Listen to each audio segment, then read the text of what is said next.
আজ তোমাদের zoom class 6 zoom class 6 না, তোমাদের সম্ভবত জুম ক্লাস 7।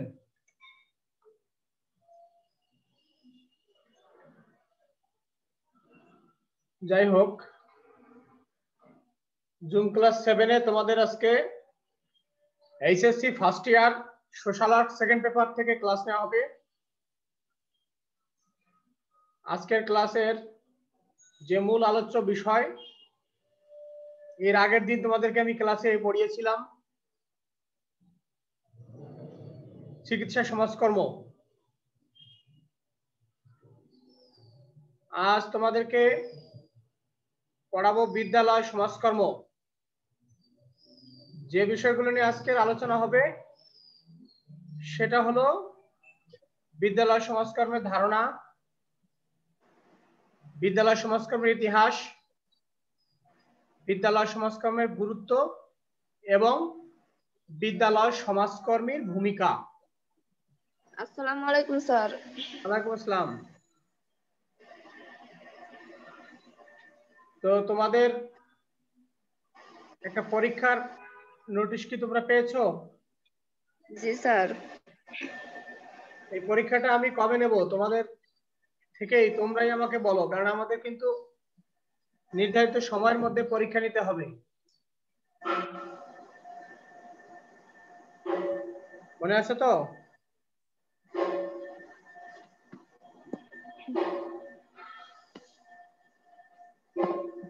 কয় তারিখের মধ্যে পরীক্ষা নিতে হবে বলো তো?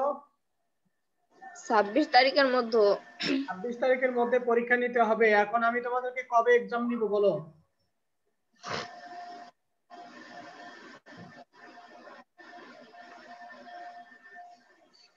তোমাদের 20 মার্কসের পরীক্ষা না? জি স্যার। এমসিকিউ নেক্সট উইকে নিব। স্যার, আপনার শুধু বৃহস্পতিবার ক্লাস আছে আমাদের সাথে। আজকে তো বৃহস্পতিবার। হ্যাঁ স্যার। সেটাই তো তাই বলছি, নেক্সট উইক মানে আগামী বৃহস্পতিবার। জি স্যার। তাহলে আগামী বৃহস্পতিবার এক্সাম নিব, ওকে? ঠিক আছে স্যার। এখন আমরা কিভাবে এক্সাম নিব, এক্সামের সিস্টেমটা বলো তোমরা, তোমাদের থেকেই শুনি। স্যার, আপনি বললে ভালো হতো। আচ্ছা, আমি আমি বলবো, ওখানে কিন্তু এমসিকিউ আছে। এমসিকিউ অ্যানসার তোমাদেরকে অ্যানসার করা তোমাদের জন্য ওইভাবে একটু টাফ হবে। আমার মনে হচ্ছে যে যদি এক শব্দে উত্তর পরীক্ষা নিতাম তাহলে তোমাদের জন্য বেটার হতো। তোমরা কি বলো, এক শব্দে উত্তর নিব নাকি এমসিকিউ দিব?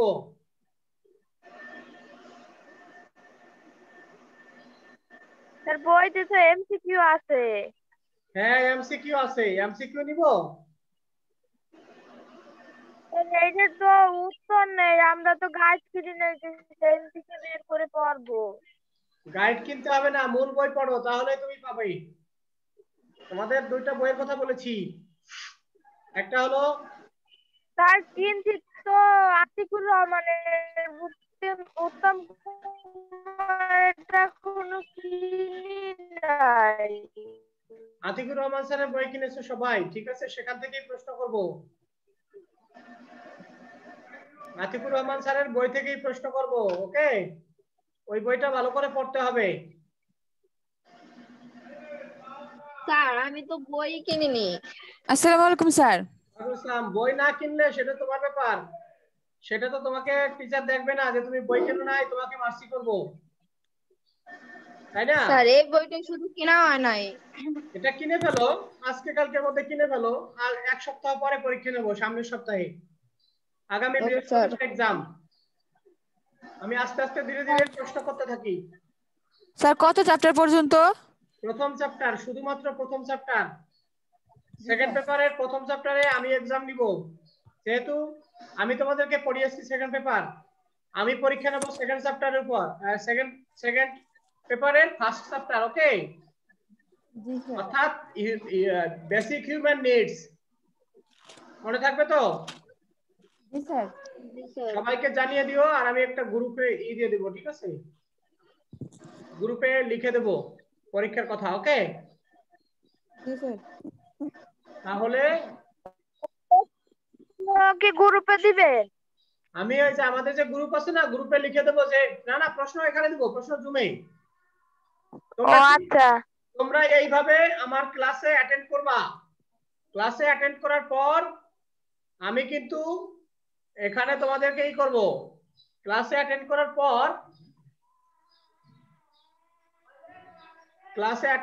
পর আমি তোমাদেরকে এখানেই প্রশ্ন দিব। তোমরা সবাই ভিডিও অন করে রাখবে। ভিডিও অন করে রেখে তারপর তোমরা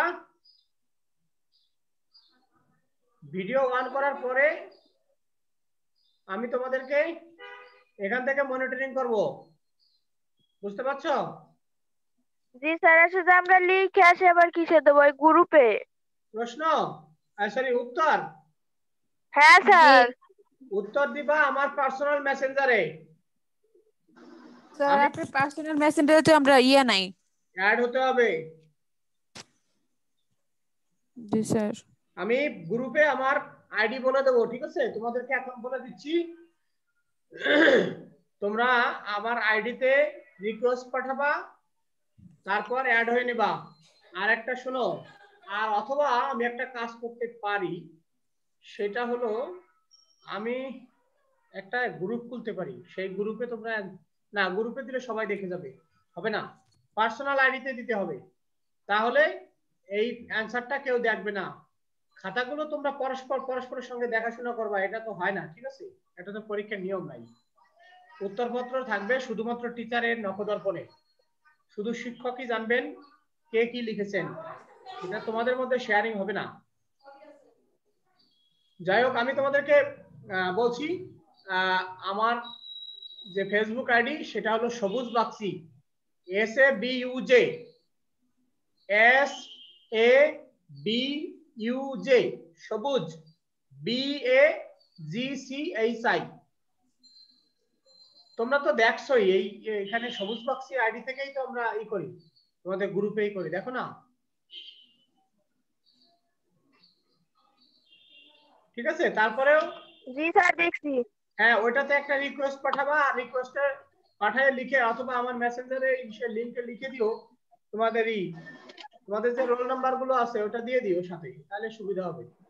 যাই হোক, আমি তোমাদেরকে আজকে পরীক্ষার ব্যাপারে কিছু কথা বললাম।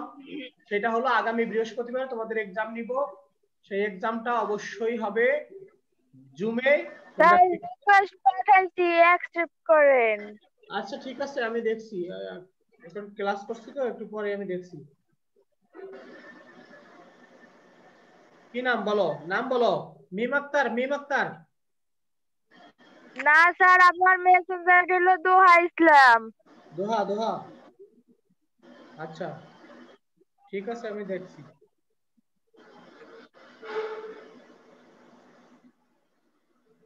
আমি দেখবো।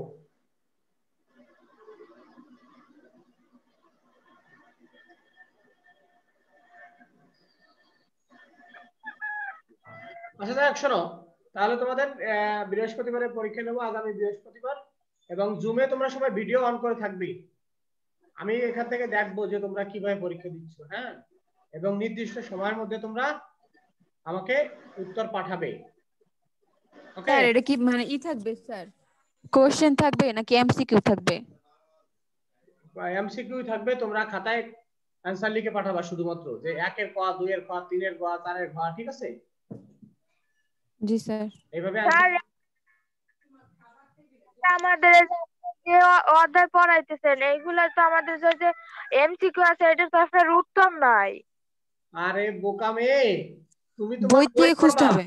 তুমি বই পড়বা, আমি প্রশ্ন করব, তুমি অ্যানসার করবা, বুঝো নাই? আচ্ছা।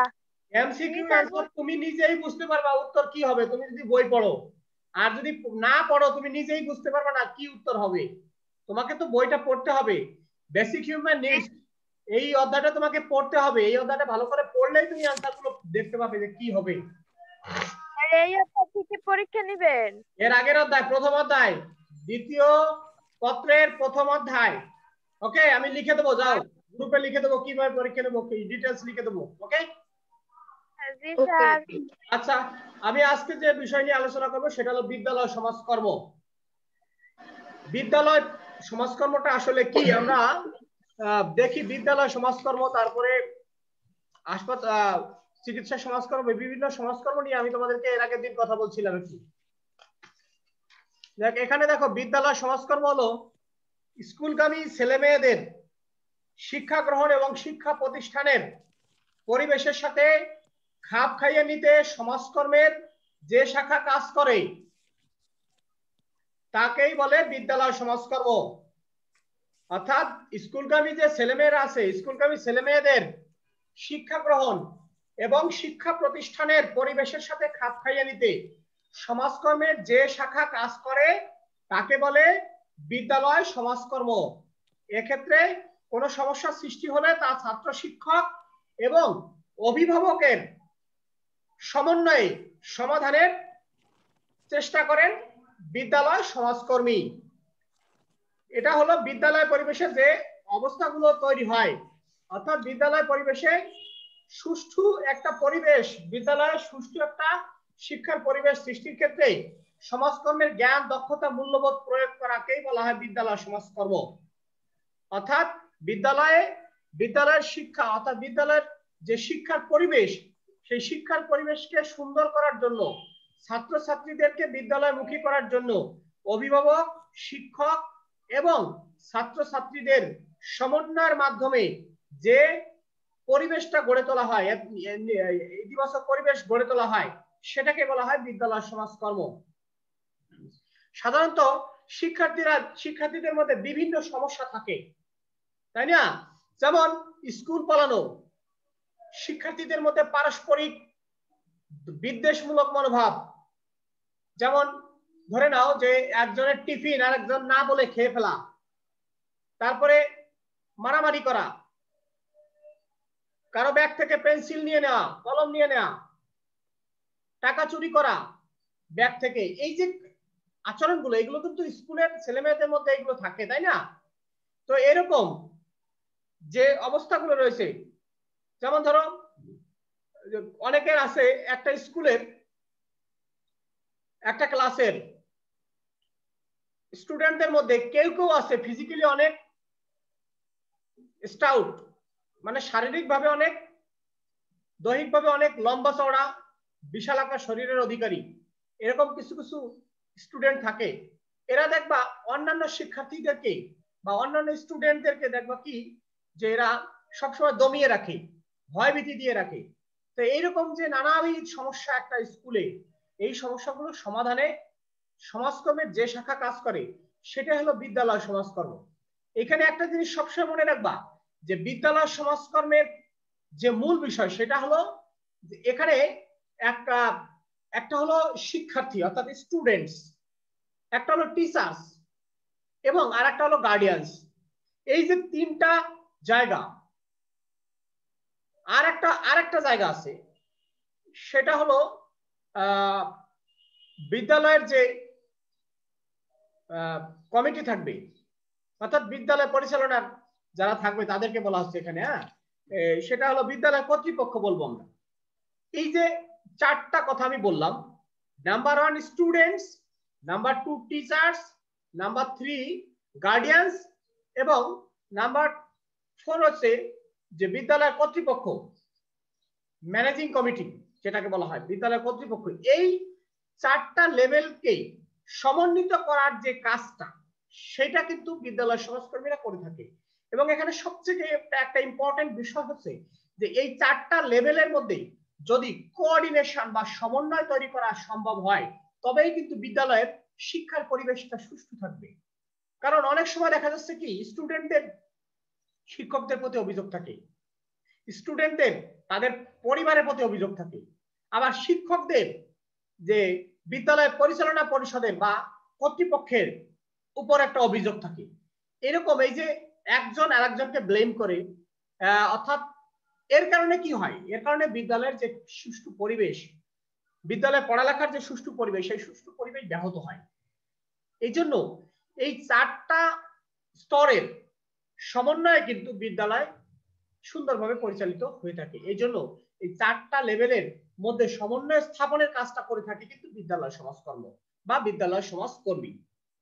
এই 4টা লেভেলের মধ্যে যখন সুসমন্বয় বিরাজ করে, হ্যাঁ, যখন মানে ওয়েল কোঅর্ডিনেশনটা স্থাপিত হয়, তখনই কিন্তু তোমার শিক্ষার সুষ্ঠু পরিবেশটা বিরাজ করে। এই কাজটা করে থাকে বিদ্যালয় সমাজকর্ম। এখন এই যে বিদ্যালয় সমাজকর্ম, এই বিদ্যালয় সমাজকর্মের যে তোমার ইতিহাস বা এর যে ব্যাকগ্রাউন্ডটা, আসলে ব্যাকগ্রাউন্ডটা কি, এটা নিয়ে একটু আলোচনা করা দরকার। অর্থাৎ বিদ্যালয় সমাজকর্মের ইতিহাস, যেটা আমরা দ্বিতীয় পর্যায়ে দেখছি, আমাদের 2 নম্বর পয়েন্ট এখানে লেখা আছে বিদ্যালয় সমাজকর্মের ইতিহাস। তো এই বিদ্যালয় সমাজকর্মের ইতিহাসে যদি আমি আলোচনা করতে যাই, তাহলে আমাকে প্রথমে বলতে হবে যে এটা বেশ পুরনো একটা ধারণা, তাই না? বিদ্যালয় সমাজকর্ম আমাদের সমাজকর্মের মধ্যে একটা পুরনো ধারণা। 1906 থেকে 1906-07 স্কুল শিক্ষাবর্ষে, আবার খেয়াল করবা 1906-07 শিক্ষাবর্ষে মার্কিন যুক্তরাষ্ট্রের নিউ ইয়র্ক সিটি, তারপর বোস্টন এবং হার্ভার্ডে যে পৃথকভাবে এ সেবা কার্য শুরু হয়।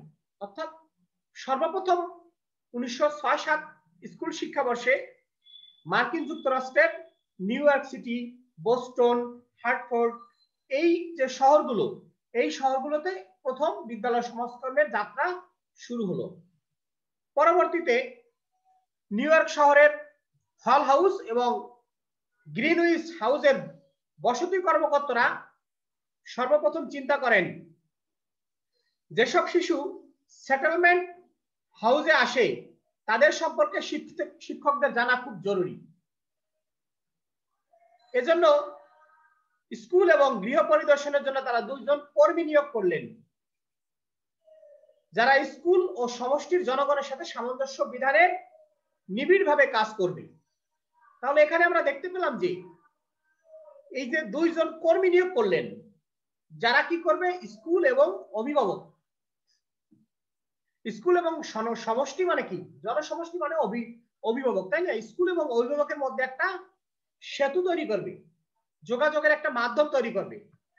সেই সাথে স্কুল এবং বাড়ির সাথে সংগতি বিধান করা এবং শিক্ষার্থীদের লেখাপড়া সহজ করার জন্য বোস্টনের মহিলা সমিতি একই সময়ে স্কুল ভিজিটিং শিক্ষক নিয়োগ করেন। স্কুল ভিজিটিং শিক্ষক মানেই হচ্ছে বিদ্যালয় সমাজকর্মী। এদের কাজ ছিল কি, বিদ্যালয়ের বিভিন্ন তথ্য সংগ্রহ করা, যাতে করে তারা সহজে শিক্ষার্থী সম্পর্কে একটা সম্যক ধারণা লাভ করতে পারে। এরপর 1913 সালে নিউ ইয়র্ক শহরের রেচেস্টার শহরে, নিউ ইয়র্কের রেচেস্টার শহরে সর্বপ্রথম ভিজিটিং টিচার্স প্রবর্তন করা হয়। এরই ধারাবাহিকতায় ওই দশকে প্রয়োজনে অসংখ্য স্কুল সমাজকর্মী বৃদ্ধি পেতে থাকে। তৎকালীন স্কুল সমাজকর্মীর প্রধান দায়িত্ব কার্যক্রম ছিল গৃহ, স্কুল এবং সমষ্টির মধ্যে সমন্বয় স্থাপন করা। এরপরে আমরা দেখি যে পরবর্তী পর্যায়ে যে সমাজকর্মের পুরোধা, সমাজকর্মের যে পুরোধা বলা হয়, সমাজকর্মের মানে ডেভেলপমেন্টের ক্ষেত্রে সবথেকে বেশি যিনি ভূমিকা পালন করেছেন তিনি হলেন ম্যারি রিচমন্ড। তোমরা দেখবা তোমাদের বইয়ের বিভিন্ন জায়গায় আছে ম্যারি রিচমন্ডের নাম। এই ব্যক্তির যে অ্যাকুরেট নাম সেটা হলো Mary Allen Richmond. Mary Allen Richmond, এই ম্যারি অ্যালেন রিচমন্ড তার what is social case work একটা গ্রন্থ আছে, what is social case work. এই গ্রন্থে স্কুল সমাজকর্মের উপর তিনি গুরুত্ব আরোপ করেন। এর প্রেক্ষিতে 1945 সালে আমেরিকান কেস অল্ট মানে, হ্যাঁ বলো, কেস অল্ট মানে বুঝি না এটার।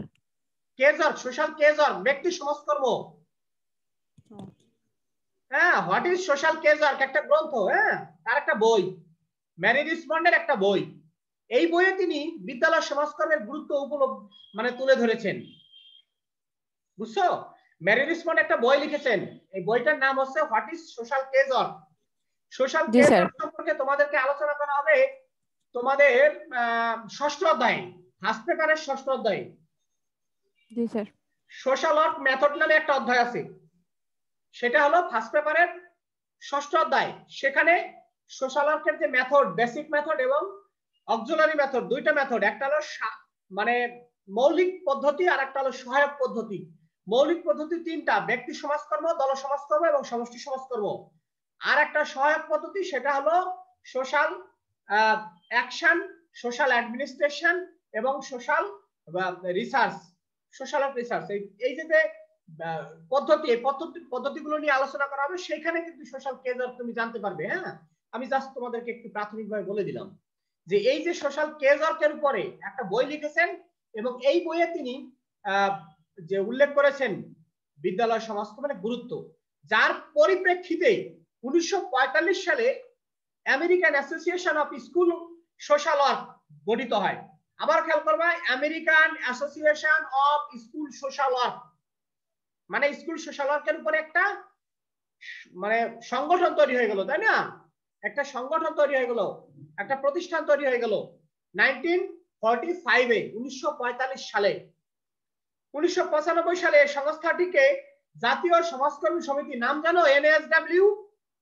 তোমাদের ফার্স্ট পেপার পড়ান যিনি, তিনি তোমাদেরকে অবশ্যই এনএসডব্লিউ সম্পর্কে প্রথমেই বলার কথা, কারণ যেহেতু তোমরা সমাজকর্ম পড়ছো, সমাজকর্মের একটা গুরুত্বপূর্ণ যে বিষয় সেটা হলো এনএসডব্লিউ, অর্থাৎ national association of social workers, জাতীয় সমাজকর্মী সমিতি।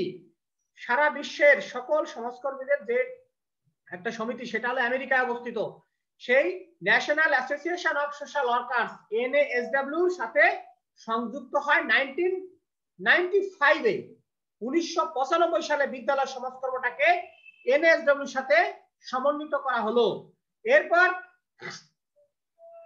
তোমার আমি এখন চলে আসবো বাংলাদেশের প্রেক্ষাপটে, যে এনএএসডব্লিউ এর সাথে সমন্বিত করা হলো বিদ্যালয় সমাজকর্মকে। এখন তুমি দেখো বাংলাদেশে কখন এই বিদ্যালয় সমাজকর্ম চালু হলো। যদিও এখন এই বিদ্যালয় সমাজকর্ম বাংলাদেশে প্র্যাকটিস করা হয় না, তথাপিও আমি এর ব্যাকগ্রাউন্ড সম্পর্কে একটু বলছি, সেটা শোনো। 1966 সালে 1966 সালে প্রথম বিদ্যালয় সমাজকর্ম পরীক্ষামূলকভাবে চালু হয়। বিদ্যালয় সমাজকর্ম প্রকল্প বাংলাদেশে চালু হলো ঢাকার আরমানিটোলা হাই স্কুলে। মনে রাখবে, ঢাকার আরমানিটোলা হাই স্কুল এবং চট্টগ্রামের মুসলিম হাই স্কুলে সর্বপ্রথম, আবারও ঢাকার আরমানিটোলা হাই স্কুল এবং চট্টগ্রামের মুসলিম হাই স্কুলে সর্বপ্রথম বিদ্যালয় সমাজকর্ম পরীক্ষামূলকভাবে এই প্রকল্পটা চালু করা হয় 1970 সালে। অর্থাৎ মাত্র 4 বছরে 10টি বিদ্যালয়ে এই কার্যক্রম সম্প্রসারণ করা হয় 1970 সালে। কিন্তু এখানে একটা সমস্যা ঘটে গেল। সেই সমস্যাটা হলো যে বিদ্যালয় সমাজকর্মীরা যে কাজগুলো করছিল, সেখানে বিদ্যালয়ের শিক্ষকরা একটা সমস্যা ক্রিয়েট করলো, যে তারা বলল যে বিদ্যালয় সমাজকর্মীরা যে কাজ করে সেই কাজের উপরে, বিদ্যালয় সমাজকর্মীদের কাজের উপরে শিক্ষকদের নজরদারি বেশি হয়ে গেল, অনেক বেশি নজরদারি শুরু করলো। যে বিদ্যালয় সমাজকর্মী যে কাজগুলো করছিল সেই কাজে বিভিন্ন সময় তারা হস্তক্ষেপ শুরু করলো, যার কারণে সরকার বাধ্য হয়ে 1984 সালে 1984 সালে এই যে কার্যক্রম বিদ্যালয় সমাজকর্মটা বন্ধ করে দিতে বাধ্য হলো। অর্থাৎ এখন কিন্তু আমাদের দেশে বিদ্যালয় সমাজকর্মের প্র্যাকটিস নেই, সহজ কথা, ঠিক আছে? এই হলো আমাদের বিদ্যালয় সমাজকর্মের মানে একটা ছোটখাটো একটা ইতিহাস। এখন তোমাদেরকে এটা হলো বিদ্যালয় সমাজকর্মের একটা ইতিহাস নিয়ে আলোচনা করা হলো। এরপরে যে আমরা বলবো বিদ্যালয় সমাজকর্মের ভূমিকা। বিদ্যালয় সমাজকর্মের ভূমিকায় আমি তোমাদেরকে এর আগেও বলেছি যে বিদ্যালয় সমাজকর্মের গুরুত্ব সম্পর্কে। বিদ্যালয় সমাজকর্মের ভূমিকা দেখো, তোমাদের আতিকুর রহমান স্যারের বইয়ে দেখো পরিষ্কার করে পয়েন্ট আকারে লেখা আছে যে বিদ্যালয় সমাজকর্মী একজন বিদ্যালয় সমাজকর্মী কি কি ভূমিকা পালন করে থাকেন। কিছুক্ষণ আগে আমি বলেছিলাম যে যারা স্কুলে অনিয়মিত বা এবং অমনোযোগী শিক্ষার্থী তাদের স্কুলে নিয়মিত করা এবং মনোযোগী করে গড়ে তোলা বিদ্যালয় সমাজকর্মের গুরুত্ব রয়েছে, তাই না? তারপরে সমন্বয়ের ক্ষেত্রে অর্থাৎ শিক্ষক, গার্ডিয়ান এবং শিক্ষার্থীদের মধ্যে সমন্বয় স্থাপনের ক্ষেত্রে ভূমিকা পালন করে থাকে বিদ্যালয় সমাজকর্মীরা। তাছাড়া বিভিন্ন ধরনের কাউন্সিলিং করে থাকে বিদ্যালয় সমাজকর্মীরা। এছাড়া শিশুদেরকে আত্মবিশ্বাসী করে গড়ে তোলার ক্ষেত্রেও কিন্তু বিদ্যালয় সমাজকর্মীর অনেক ভূমিকা রয়েছে। এরপর তোমার বিদ্যালয় সমাজকর্মী আরো বিভিন্ন ক্ষেত্রে, যেমন স্কুলের শিক্ষার্থীদেরকে লিডিং এর ক্ষেত্রে ভূমিকা পালন করে থাকে, অর্থাৎ নেতৃত্বের বিকাশ ঘটিয়ে থাকে শিক্ষার্থীদের মধ্যে, শিক্ষার্থীদের আত্মবিশ্বাসী করে গড়ে তোলে। এক্ষেত্রে বিভিন্ন ধরনের বয় স্কাউট, গার্লস গাইড, বিভিন্ন ক্লাব প্রতিষ্ঠা করে থাকে। তারপর শিক্ষার্থীদের বিভিন্ন স্বাস্থ্যবিধি বা বিভিন্ন স্বাস্থ্য সচেতনমূলক বিভিন্ন পরামর্শ প্রদান করে থাকে। এইচআইভি প্রতিরোধে তাদেরকে বিভিন্ন ধরনের পরামর্শ প্রদান করে থাকে। তারপরে তোমার যারা তাদের মধ্যে যে অনেক সময় দেখা যাচ্ছে শিক্ষার্থীদের মধ্যে মাদক গ্রহণের একটা প্রবণতা থেকে যায়, সেখানে বিদ্যালয় সমাজকর্মীরা শিক্ষার্থীদেরকে বিভিন্ন বিষয়ে পরামর্শ, কাউন্সিলিং করার মাধ্যমে তাদেরকে মোটিভেটেড করার মাধ্যমে তাদেরকে এই ঘাতক যে নেশা, সেই মরণ ব্যাধি থেকে তাদেরকে অনেক দূরে সরিয়ে রাখতে সক্ষম হয় বিদ্যালয় সমাজকর্মীরা। এইভাবে বিদ্যালয় সমাজকর্মী অনেক গুরুত্ব রয়েছে তাদের শিক্ষার্থীদের ক্ষেত্রে, বিদ্যালয়ের কর্মপরিবেশ গড়ে তোলার ক্ষেত্রে, বিদ্যালয় শিক্ষক, শিক্ষার্থী এবং অভিভাবকদের মধ্যে সমন্বয় স্থাপনের ক্ষেত্রে বিদ্যালয় সমাজকর্মী অনেক গুরুত্ব রয়েছে। এইগুলোই হচ্ছে মূলত বিদ্যালয় সমাজকর্মীর ভূমিকাও বটে। বিদ্যালয় সমাজকর্মীর গুরুত্ব পড়লে তোমার বিদ্যালয় সমাজকর্মীর ভূমিকাও হয়ে যাবে। যাই হোক, তোমরা তোমাদের দেখো আতিকুর রহমান স্যারের বইয়ে পরিষ্কার করে লেখা আছে বিদ্যালয় সমাজকর্মীর ভূমিকা, তোমরা ওখানে পয়েন্ট করে এগুলো পড়বে। আর তোমাদেরকে কিন্তু আজকে আমার প্রশ্ন করার কথা ছিল যে আজকে আমি প্রশ্ন করব তোমাদেরকে চিকিৎসা সমাজকর্ম সম্পর্কে, কিন্তু আমার সময়ের স্বল্পতা, আমি একটু বিশেষ একটা কাজে একটু বাইরে বের হব, যার কারণে তোমাদের আজকের ক্লাসটা আমি এখানেই শেষ করব। আমার 40 মিনিটের ক্লাস আমি 30 মিনিটে শেষ করলাম, 10 মিনিট কম নেব আজকে, কারণ আমি বিশেষ একটা কাজে বাইরে বের হবো। আমার 9টায় বের হওয়ার কথা, তোমাদের ক্লাস নেওয়ার জন্য আমি এখানে ওয়েট করছি। অলরেডি আমার মনে হয় সবাই পৌঁছে গেছে, আমি লেট করলাম। যাই হোক, তোমরা তোমাদের এই যে পরীক্ষার ব্যাপারে তোমরা প্রস্তুতি নাও, আর সেই সঙ্গে বিদ্যালয় সমাজকর্ম এবং চিকিৎসা সমাজকর্ম নিয়ে পড়তে থাকো। এরপরে ক্লাসে তোমাদের সঙ্গে আমার কথা হবে, ঠিক আছে? সবাই ভালো থেকো। হ্যাঁ জি স্যার, আসসালামু আলাইকুম স্যার। কি তোমাদের কিছু বলার থাকলে 1 মিনিট সময় দিলাম। স্যার বলতেছিলাম কি, আপনি তো প্রশ্ন করবেন আতিকুর রহমানের বই থেকে, তো আমি তো উত্তম কুমার দাসের বই কিনতে চাইতেছি। শোনো আমি কি বলি, প্রশ্ন করা টিচারের কাজ আর বই পড়া স্টুডেন্টের কাজ। তুমি কোন বই পড়বা সেটা তোমার ব্যাপার। আমি তোমাকে সাজেস্ট করতে পারি যে তুমি 2টা বই পড়ো, 1 আতিকুর রহমান, 2 উত্তম কুমার স্যার। এই 2টা বই পড়বে, প্রশ্ন করব আমি, ঠিক আছে? তবে 2টা বই, যে কোনো বই যদি তুমি ভালো করে পড়ো, যে কোনো বই, 2টা বইয়ের যে কোনো বই যদি তুমি ভালো করে পড়ো, তাহলে এর উত্তর তুমি দিতে পারবে। সেক্ষেত্রে যদি তোমার কাছে উত্তম স্যারের বই না থাকে, তুমি তোমার যারা ক্লাসমেট আছে তাদেরকে বলো যে দোস্ত এটা একটু তুই বইয়ের পেজগুলো একটু কপি করে আমাকে মেসেঞ্জারে পাঠা। এগুলো কোনো ব্যাপার না, তুমি যে কোনো কারো কাছ থেকে সংগ্রহ করতে পারবা। আর যদি নিতান্ত তোমার কাছে না থাকে উত্তম স্যারের বই, তা তুমি আমাকে বলো যে স্যার আমি কোথাও থেকে কালেক্ট করতে পারবো না, তাহলে আমি তোমার মেসেঞ্জারে আমার বই থেকে কপি করে পাঠিয়ে দেই, তুমি আমাকে জানাবা। মেসেঞ্জারে কপি করে পাঠাই দেন। তোমার নাম কি বলো? দোহা ইসলাম। দোহা। আচ্ছা ঠিক আছে, জি স্যার। তোমাদের মেসেঞ্জারে উত্তম স্যারের বইয়ের যে কয়টা পেজ আছে আমি কপি করে পাঠিয়ে দেবো। ওকে? জি স্যার। উত্তম স্যারেরটা পাঠাবো, আর আতিকুর রহমান স্যারেরটা তোমাদের কাছে আছে না? হ্যাঁ স্যার আছে। নাই। ঠিক আছে, আছে স্যার। ভালো থেকো সবাই। জি স্যার, আসসালামু আলাইকুম স্যার।